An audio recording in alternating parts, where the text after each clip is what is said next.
that stigma has now transitioned over to electric vehicles. And they're, oh, it's not going to work. But that's where my standpoint was, whereas, okay, for fleets and small businesses and things like that, it's like, well, how are we going to navigate that? Because I'm not opposed to the electric vehicles at all. Hey, everybody. Welcome to the Make Trades Great Again podcast. Eric, Andy, and special guest, Denver Baker. Denver, you've been on the show a few times. Thanks for joining us, buddy. Yeah, thanks for having me on. I appreciate it. Andy, you and I talk about this a lot, and then Denver, you brought it up on Instagram a couple weeks ago, and it got us all thinking, and our heads are turning and churning, and we're Googling, and Andy's got AI sick him on the case here. We're going to get right into it today. I'm excited about this topic. So EV vehicles as it's related to the trade. So Denver, can you just tell us kind of how you thought about this topic? Yeah. I mean, you weren't thinking, we're going to talk about it on the podcast, but that's where we're at today. So how did you kind of get on this train of thought? So I was driving around one day and I was going between jobs, and I started thinking to myself, it was actually because another EV had passed me, coming the opposite direction.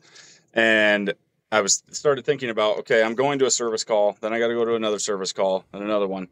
And then I started thinking, okay, what about the service technician? I'm obviously the owner of my company. What about my technicians who work for me that take vans home? Because, all the technicians that work for me, they take their vans home every night. And so I'm thinking, okay, if I have to, with all the new mandates that are coming down the line, potentially, if I have to switch over to electric vehicles, then now who and how are we going to be responsible for putting in charging stations for our technicians? And the bigger thing is, putting in a charging station, most of us trades guys can do it. It's really easy. It's not that bad. You tie it into your panel and whatnot. But the thing I started thinking of was the people that don't own their own home, if they rent, or if they have an apartment complex, or they live in an apartment complex. Sorry.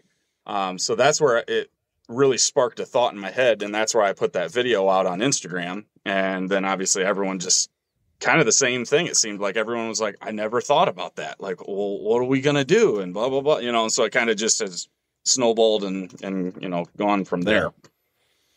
Yeah. I think the real basics is kind of where I was at when you posted that. And I commented, like, I knew the basics of, like, look, if you're going to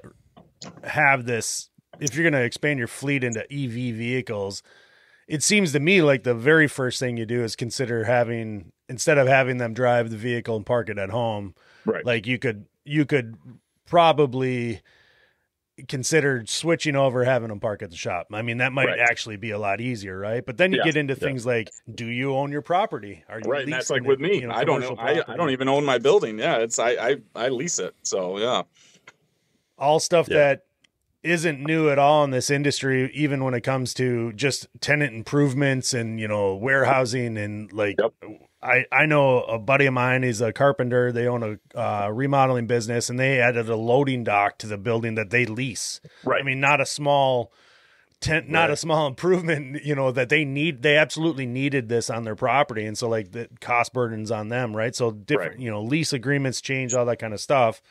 Andy, you were thinking about this too, and you were looking into like the logistics of all the vehicles and stuff. But what are your thoughts when it came to, you've got 3 guys out in the field right now. You're probably going to expand as you have each year in the last handful of years. What do you think about when it comes to, this kind of, your guys are driving the vehicles home, right? Right.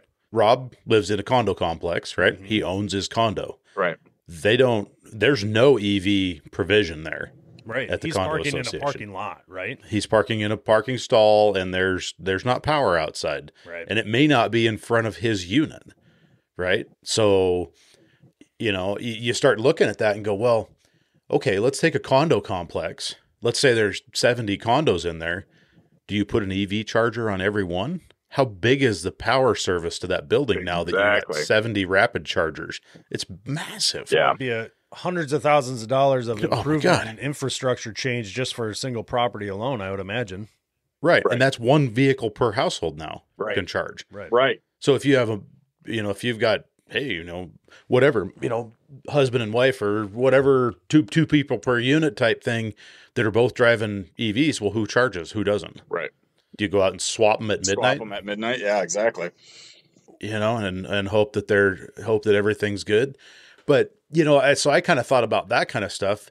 And then I went, well, okay, that's on, you know, the condo side of it. Tristan lives in an apartment complex. He's not even allowed to park a commercial vehicle on the property. Oh, which right? is a little, because they're like little different than normal. I mean, you see a lot of parking lots at apartments that do have the cargo vans in them, but I could see that. I could definitely see that. Yeah. And so there's a street that too. Yeah. Yeah. Yeah.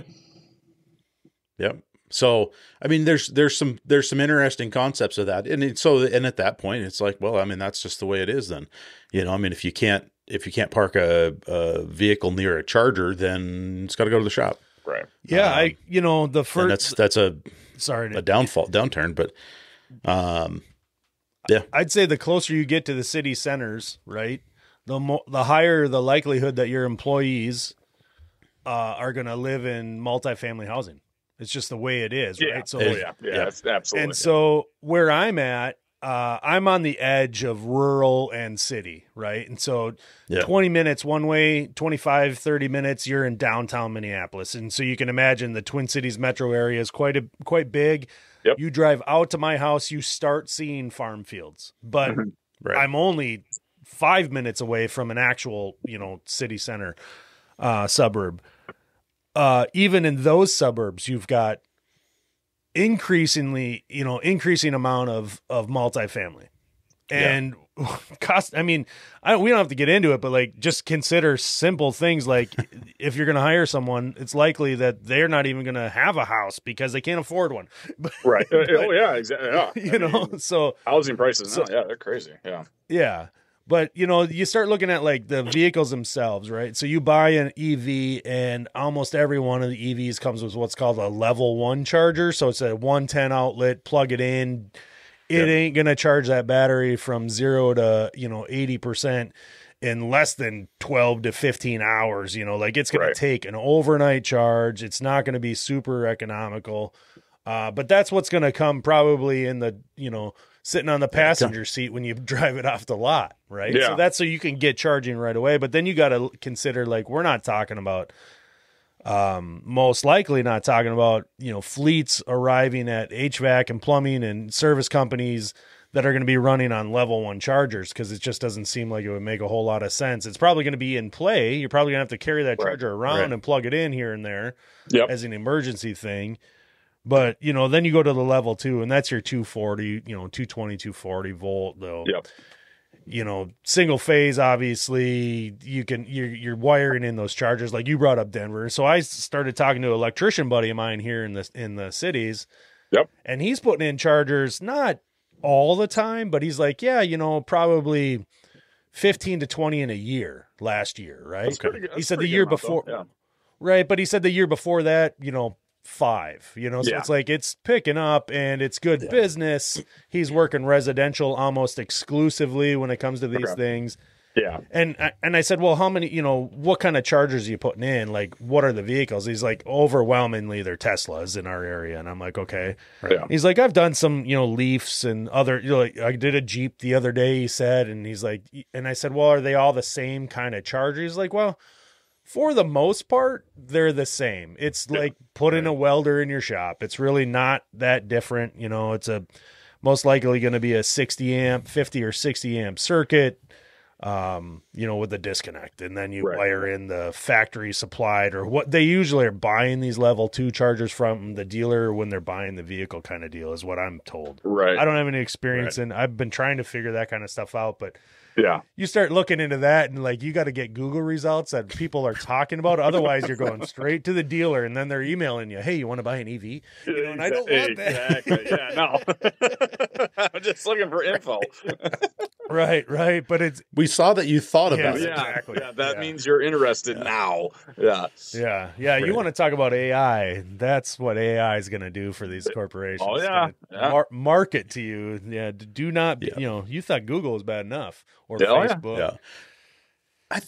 I found, one of the things that I thought was fairly interesting because I hadn't actually read up on it, to understand it. And one of them was that, like, how long does it take to charge?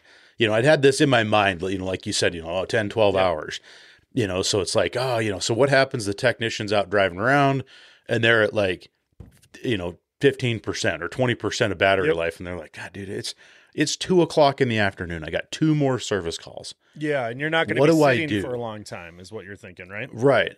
Right. And it was like, well, how do we handle this?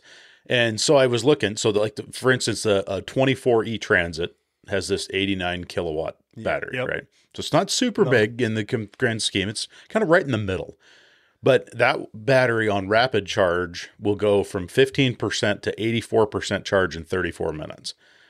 And I thought, that's not that bad.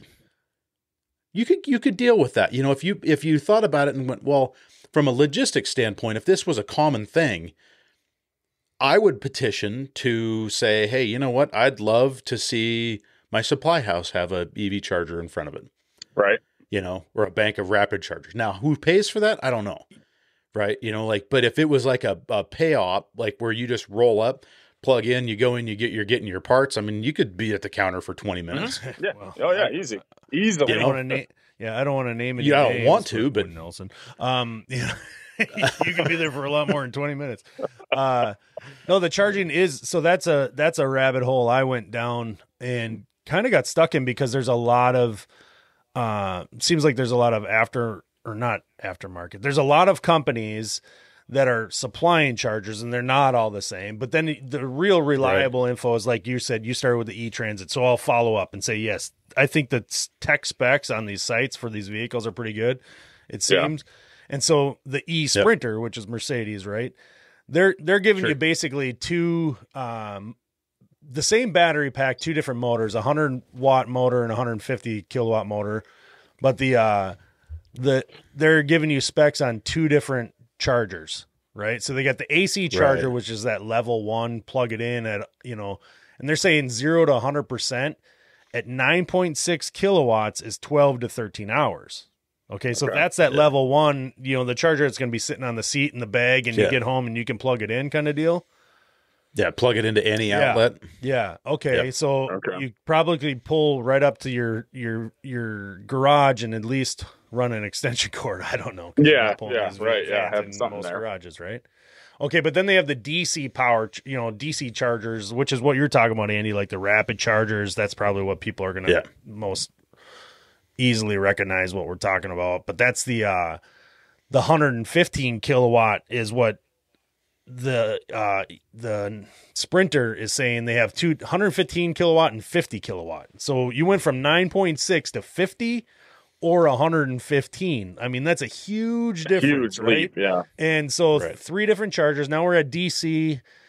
Charge time from 10 to 80% battery. So they're not saying 100, but they're saying 10 to 80. With the 50 kilowatt, 93 minutes. Okay, hour and a half. Yeah. It'll get you to 80% from 10 in an hour and a half.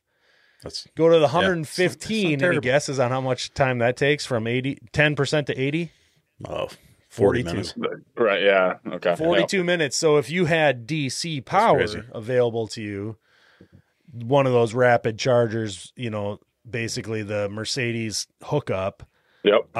Now you're looking at less than an hour. You could charge this thing and you'd have I wouldn't have any reason to believe you couldn't finish out a day or 2 off that charge, right? Exactly. Right. Yeah. Well, and even if you figured if being if you're doing it for service calls, and here's the thing to look at too. So you have to look at it from a standpoint of service guys versus install guys.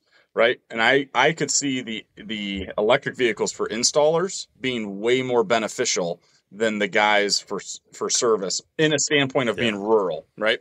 Okay. So if you have an electric vehicle and say you only had the level 1 charger that's available to you, and you go to an install, you're not driving around all over the place while you're doing an install. You're going to be there. Usually if it's a full boiler system or a forced air furnace and an air conditioner, you're going to be there all day anyways, and the van's just going to be sitting there. So why not just plug it in real quick to the homeowner's power outlet? You're going to use their power anyways for something maybe like a vacuum pump or a, whatever.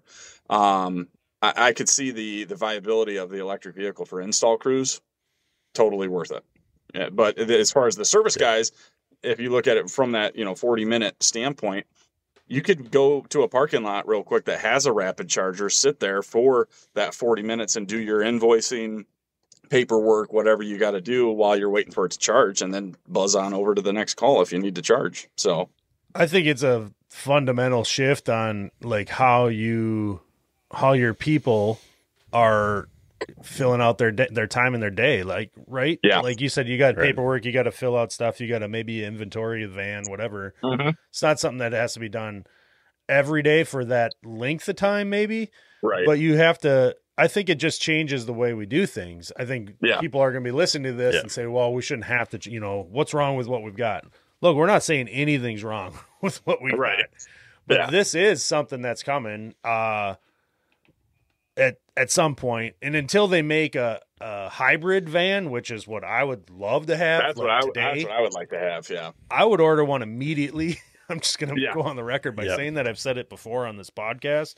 Yep. Like if I could get like 30, 40 EV miles out of a hybrid, I'd be like, that'd probably cover me most days. I'm not going to lie, so it'd be totally worth it. Yeah, absolutely. Right now we don't have that option, unfortunately. Right.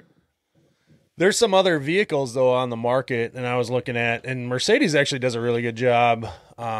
If you go on their site and you kind of click through, there's some links, and you get to this PDF that gives you more info, and it's a eSprinter cell sheet .pdf is what they're calling it.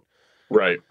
And it gave me the info like that I was looking for, like what's the range on all these things, right? And so I'm trying to go to every site, and there's the Ford E-Transit, then there's these Bright Drop, which is the Zevo 400, 600, two different models. That's a GM kind of collaboration project. Rivian has the Delivery, which you see the Amazon vans. You probably see them all over your guys' place too. They don't even sell the Rivians to you and I. That's what kind of sucked. I was interested in those for a minute, but then I can't buy one. So, pound sand. Yeah. Yeah. Unless you're buying a fleet of them, you can't. You want to buy, you want to sign a contract for 1,000 of them. They'll probably talk to you in a right. Yeah. I want to buy one, and they don't give two squirts about us. But the range thing, obviously, like the top of mind, people are like, well, what's the range? We all have anxiety about range. And I was really interested a couple years ago. We first saw the E-Transit, right? And I was like, damn, I want that because I have a Transit, and I think the Transit has been a great van for me, put it that way. Yep. And at the, all in all, I thought, oh, I'm interested in this. And then you look at the range and you're like 100 miles, basically, was it come down to. Yeah. And I'm thinking, like, for the configuration I would want and all this stuff, you're looking like 100, 110 miles. And that's before it gets cold, right? Let's not forget the fact that, yes, there is decreased range in cold weather. Yeah, with cold weather, yep. I don't know why there's so much hubbub about it in the news and everything, because as far as I know, in my 45 years on this planet, living in a cold climate, I've never seen a battery perform any better when it gets cold out. But anyway, we don't have to get into that. That's the lowest. My point is the E-Transit lowest range, just straight up. It's the lowest one. Then you jump up into these Bright Drops, which I actually did get to see in person, not drive or see driven, but I was at the Builder Show in Las Vegas, and they had the Bright Drop on display in the GM kind of courtyard or whatever booth. And those things were really cool looking, all aluminum construction, like totally engineered from the ground up to be an E-Trans or an E vehicle, which before we hit record, I was bringing up to you guys, and I want to get your thoughts on it. Like, if you look at the Transit or you look at the Sprinter, they're the same vehicle without an engine in it, right? They just adapted it to be a EV, right? Yeah. Does that make you? Do you even think about? Is that something you guys even thought about, or does it even seem to matter? Not really, because even if you figure, like, the Transits and things like that, everybody's going to design a package as far as their how they outfit them, with whatever brand it be for storage boxes, things like that. and they have specific things set up for specific vehicles. But I think you're seeing already a big shift in people getting away from the old clunky packaging and whatnot, as far as all of the shelving that's in there. Everybody's going to like Milwaukee pack outs. I mean, my Transit is completely decked out with pack out because I can yank it off the wall and bring it into the job if I'm doing an install. So I think that standpoint is, I don't think people are going to look at it's got to be a Transit or it's got to be a Mercedes or whatever. I think people are going to probably be more open to different brands. I would think personally. What do you think, Andy, about just the engineering? Like, do you think it should, like, do you think there'd be a benefit of at the factory they've designed this thing from the ground up to be an EV, or they've just retrofit, or, you know what I'm saying, right? Does that make sense? Yeah. I guess it doesn't bother me that, one way or another, really. If I'm looking at an EV, it's a totally new thing to me. There's going to be some changes that we'll have to get used to. So if it's a design, like the body style's different, like the Rivian or the Bright Drop, I don't think it really bothers me that much. I mean, the Bright Drop, I look at that and go, that's pretty cool. It's a walkthrough. Well, I'm not gonna I mean, you're a walk-in. You can get out those vans though. Like think about how far of a shift we went just with from the old Econoline, right? So everybody was used to that typical quote unquote creeper van, right? And then they said, hey, we're getting rid of the E series, and no more Econolines. We're switching over to Transits, and that giant leap from just that van to the Transits. The Transits, in my opinion, look more futuristic style anyways, and even with a combustion engine in them. And then going from that to the EVs is just a natural progression in terms of how they look. And as far as that, like you said, with the engine or without the engine, same model series or body or not, they already are shifting towards that anyways. Yeah. It seems to me though that people are going to look at the existing, like the Transit, the Sprinter, and say like, this is a proven technology, build quality, body, everything like that. Right, I was attracted to that Bright Drop simply by the fact that this thing is like, it's kind of got that bread truck, modern bread truck kind of build, dimensionally, like it's very square. Walls are upright. It is made to be. It is like a cargo vehicle rethought, right?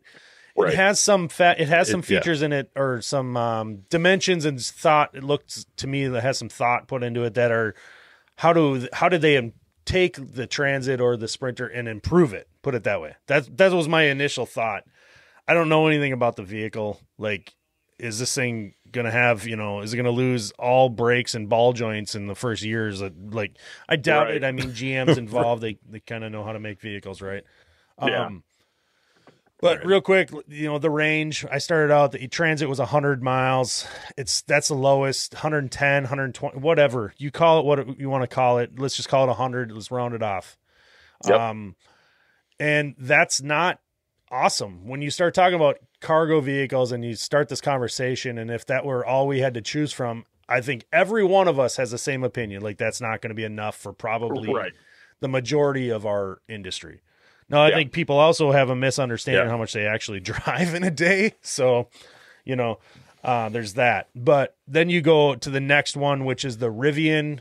We can't get it, but they're saying 161 miles. That's what they say on their ratings.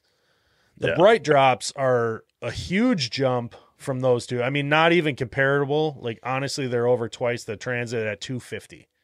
They're 100 miles more than the Rivian. Put it that way. Yeah, there's no way a average person could say that wouldn't work for them for a HVAC business or mechanical business or anything like that. I mean, that's in one day you're not doing 250 miles on a norm in 95% of situations.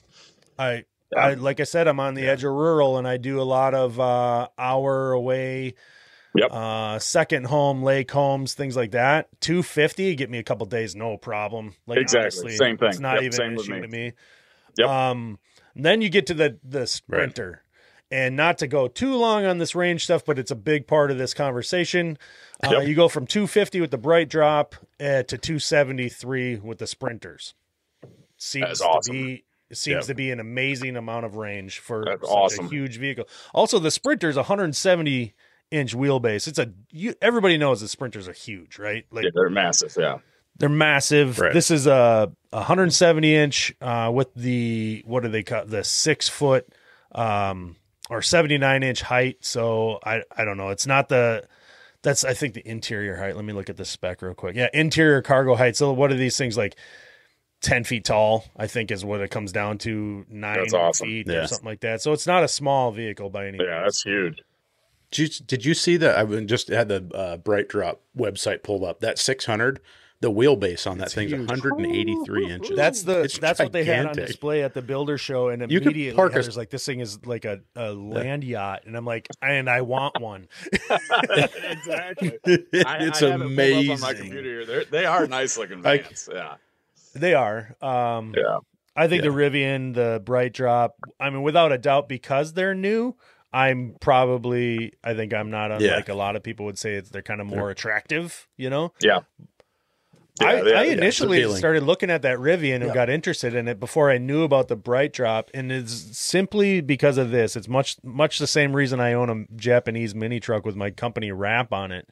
Yeah. It looks different, and I'm not going to lie. That is one of the motivations I have, is that my business could be driving around town and it would look different. Yes, exactly. Yeah. Well, and it's a quick way of marketing that you know, either way, everybody's got to do some form of marketing. You know, however they do it, and that's a quick, easy way that you didn't have to spend a reoccurring amount of money on. You know, you got your van, it's yours, you're doing your thing with it, and it catches people's eye because most people aren't going to have it right away. There's another vehicle that we didn't even talk about yet, and they're the Canoe. And it's a pretty neat vehicle. They have a truck version and a van version in different configurations and size.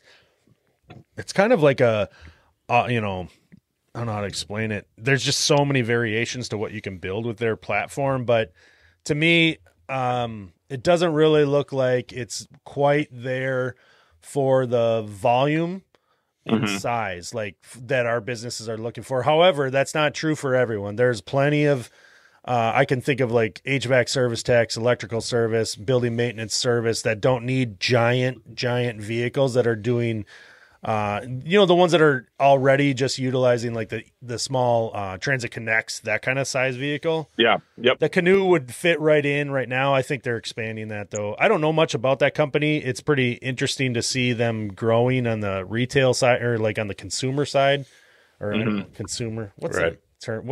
Just the street vehicle, not commercial vehicles. Put it that way. Yeah. Okay. But the consumer.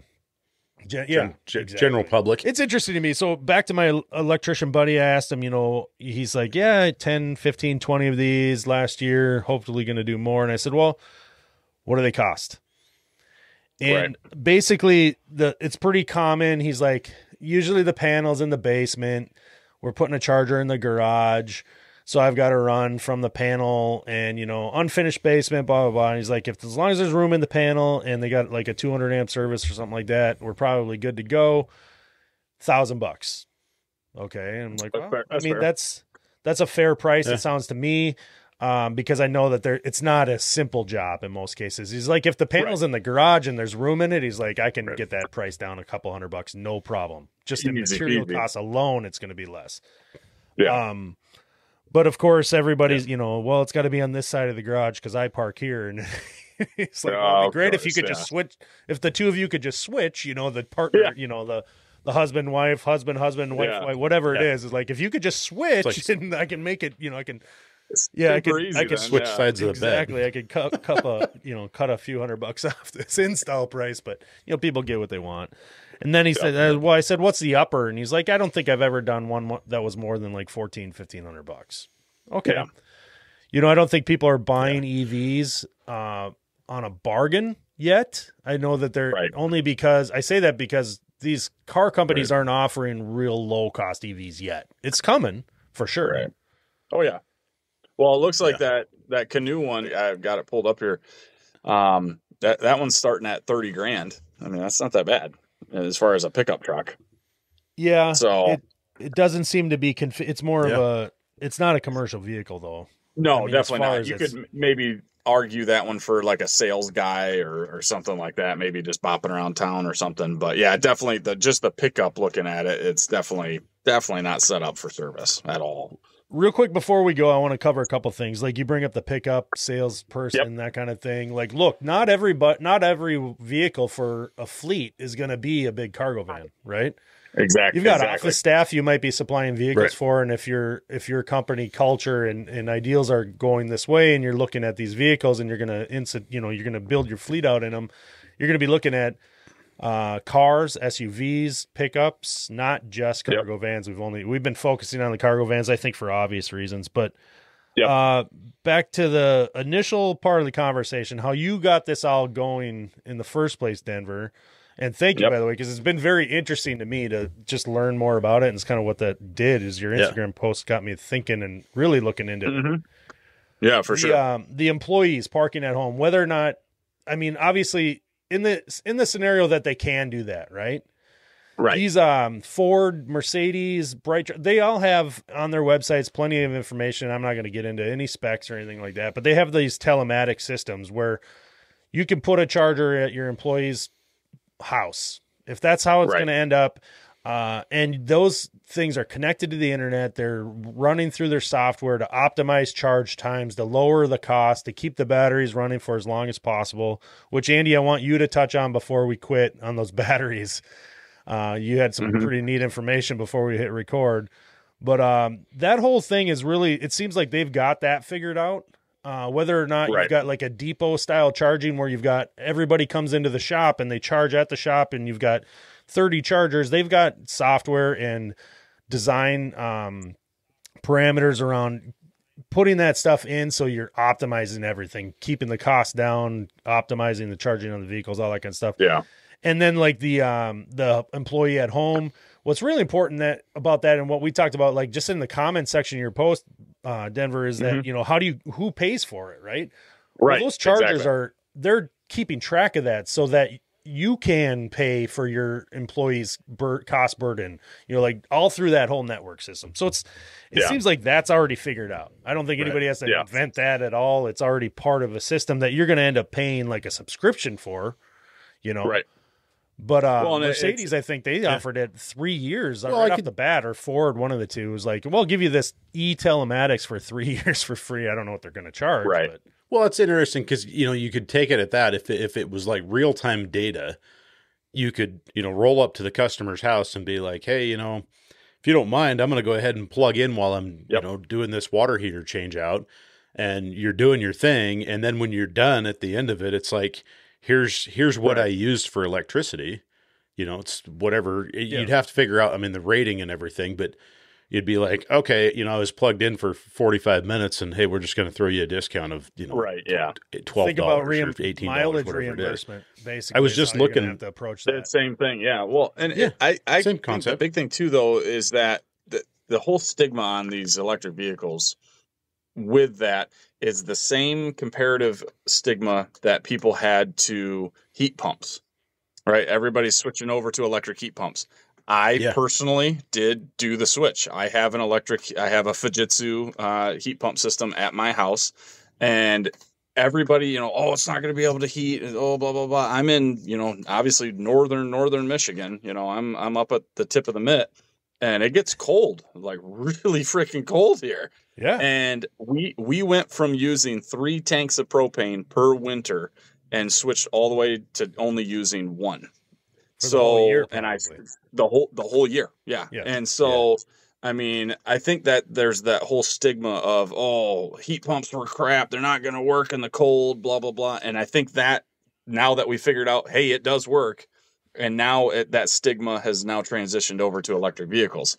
And they're, it's not going to work. But that's where my standpoint was, whereas, okay, for fleets and small businesses and things like that, it's like, well, how are we going to navigate that? Because I'm not opposed to the electric vehicles at all. It's just, I was just trying to figure out that navigation of that. I'd love to have somebody have joined us on this episode, and I'd put out the invitation too. Honestly, this is an honest statement. I am putting out an invitation for somebody that is absolutely against these.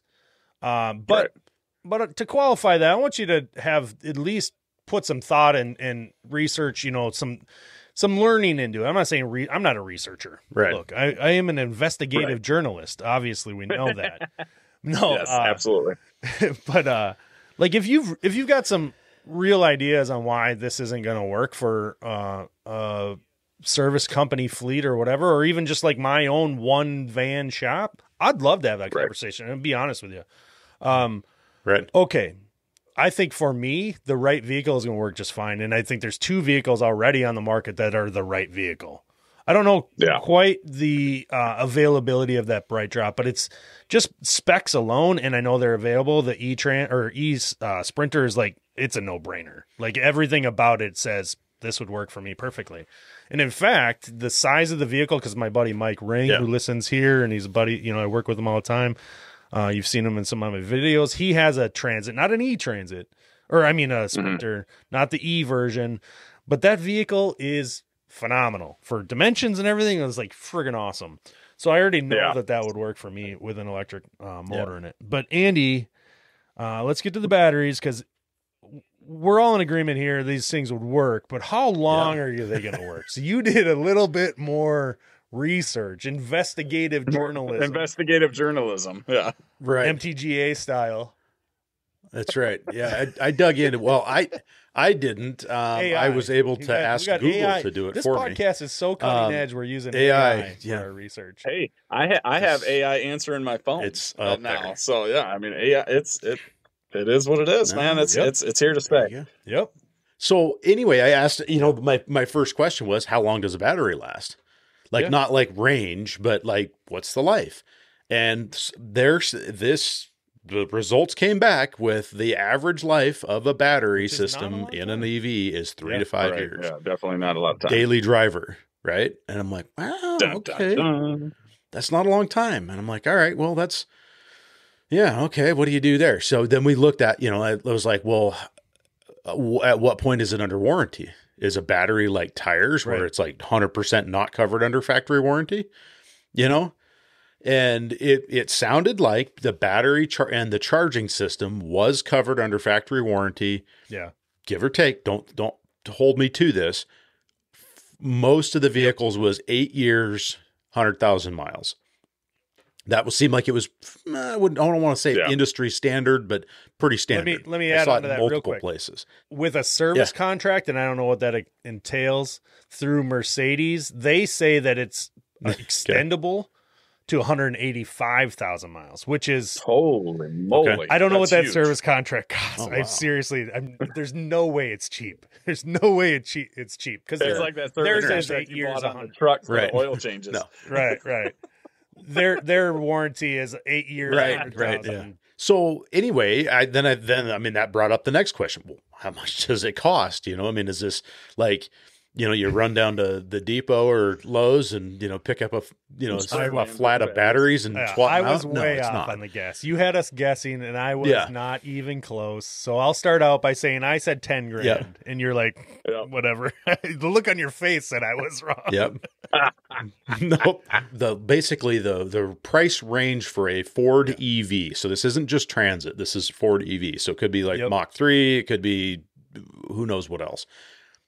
The average price to replace my guess was 35 grand. Right. And mine was 35 grand, just to preface this. Yep. Lane, if you're listening, add a little bit of music right here. I want a drum roll or something. Andy, tell us what it is. So the average price for Ford EV is $28,000 to $35,000. Right. And so I was like, holy cow, this is insane. So I had to do a little bit more digging on it, right? And come to find out, all of these batteries are modular, right? So if you had one module that failed, I think they said the average price seemed pretty standard. It's about $3,500. So, if you get one module that goes bad, you could replace that module and maybe everything's fine for the next couple of years until the next module fails. But it just was another little added thing, like where I was like, I guess I hadn't really thought about that. If I went, God forbid, I don't even want to think about it, took one of my Transits down to the Ford dealership and said, hey, the motor's bad in this. The motor and the transmission's toast in this. Exactly. What's it cost to replace? I was probably rolling up on the 20 grand mark. I got to believe by the time it's only done going at to the, sit at there the Ford for dealership, 6 months right? too. You know, so we're not that's the thing too. Yeah, to think of, with, let's not talk that. When you have the say your tranny blows, right? You're out a vehicle for quite a long period of time. Even if it took a week, I mean, that's a substantial amount of time. Whereas with those battery modules, it looks to me pretty simple in terms of kind of like dropping you drop a gas tank, right? And you fall right out of the bottom. Same concept, drops right down, unplug it, plug it back in, put it back up, screw it in. You're probably down one day. That's Look, you guys, my EV, I'm just going to have them power with AA's, so I can just switch out AA's. It's like that one commercial where they keep filling them. Just Costco. What are you doing this weekend? Batteries. Yeah, you going to the cabin this? Nope, I'm changing my AA's for the entire weekend. For the entire weekend.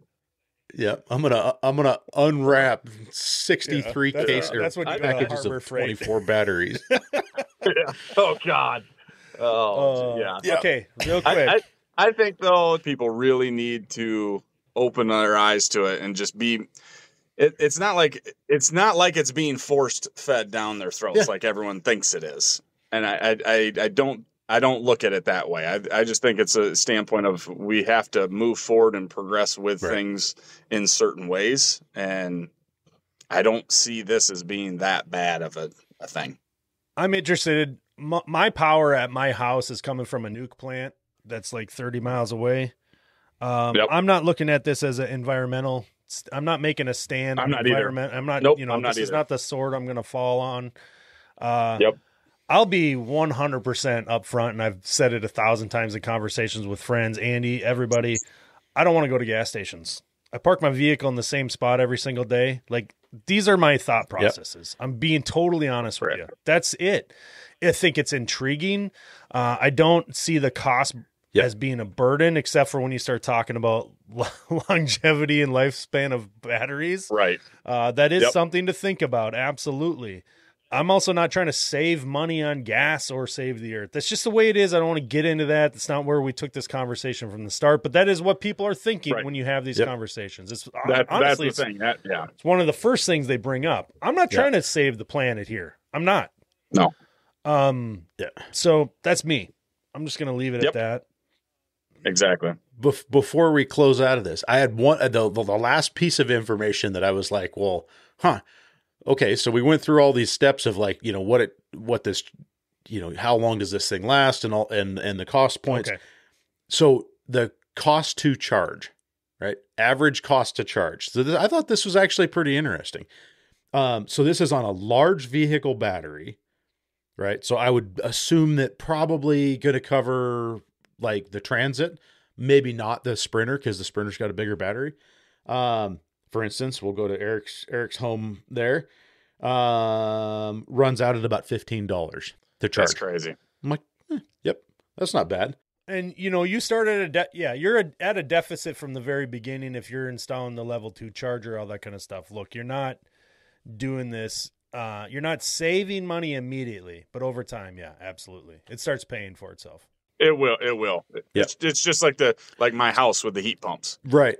Switching my house over to heat pumps. I went from spending $700 per tank to fill it up 3 times a year to now filling it only once. I'm immediately first season, I'm already saving, and granted, it's different because I was able to buy the equipment purchase price, it's different for a consumer.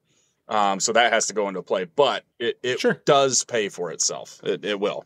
Yeah, well, I mean, what you aren't spending on propane in your case, you're spending on $150 to $200 electric bill, and the coldest time, My coldest, my most expensive bill during the coldest of winter, the highest I got was $183. It averaged typically around $120 to $150.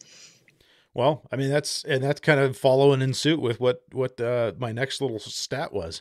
And that was that the average cost to charge an electric vehicle at home, so probably on trickle charge, 110 volt charge, was $56 a month. And I was like, huh. Yeah. And it's basically 5 cents per mile, which is less than the 13 cents per mile average cost of a fuel powered or gas powered vehicle. Well, I just filled my van up from empty the other day at current gas prices in the Twin City metro area, and it was $93. Yep. Yeah. I just filled up my truck yesterday. It was $75. I filled up one of the install vans. It was $110. Yeah, I mean, and that's I'm a lot gonna of money for a week. on that $90 is gonna get me not a week. Put it that way. Yeah, same. Yeah, exactly. Yeah, I have to fill up at least twice a week usually. No. Yep. No. Yeah. 4 days. So there's some talking points here. We spent a lot of time talking about it. Of course, kind of a little bit all over the place as we are on this podcast a lot. So if you get frustrated with that, I'm sorry. We're just real people talking in a conversation. We did a little bit of looking into this ahead of time. There's a way more that we could cover on this. So I said a little bit ago, as we wrap up, I want to invite anybody to reach out to us on this topic. I think this is very interesting. Pat Finley would probably be a good one to talk to, because Pat with Commercial Kitchen Chronicles, with Pat, he had mentioned that one of his employees does have an electric vehicle that they do take home. So it might be interesting to talk. Might be interested to talk to Pat on it and get him on and do a roundtable on it. That's a great idea, because we didn't even bring up yet, and I'm not prepared to, because I don't know all the ins and outs, but there are federal tax credits and blah blah blah that that can go along with this, state, local, all kinds of stuff. Rebates from your local utilities. I know my local utility give you $1,000 if you put an EV charger in. There's your EV charger paid for. It pays my electrician buddy the cost of the install. Exactly. Yep. So I think this is a topic we should revisit. I'm inviting anybody to reach out to us. You can email us. Andy, can you give us the email? It's maketradesgreatagain@gmail.com. It's the longest email ever. Yeah. And you can also DM us over on Instagram. And it's easy to do that because on your major podcast apps, there's just a link right in the show notes. You can click and it'll bring you right to our Instagram DMs. And either way, please reach out. I'd love to have more conversations on this. I'm not looking to argue with anybody. That's not the invite. The invite is to have a conversation and learn from each other, and we can learn together, whatever it is. And pro or con, I'm not against talking to somebody that's not for this technology at all. Yeah. In fact, that's how we're all going to learn from each other, is if we hear from everybody. Denver, I want to thank you for coming on. I'm going to cut us off, thanks for having me, guys. I appreciate it. We're over 45 minutes. This is a long one, but it was a big one. Long one. I'm happy that we talked about it. I appreciate it. It's a big topic. Yeah. All right, dude. Andy, you got anything else? I feel like I say I don't have anything else to add to it. Thanks. No. Just effective and efficient. I wouldn't say that. Efficient. Good looking is what I would say. That's right. There's Denver's phone. No, that might even be There's the cue. See you guys.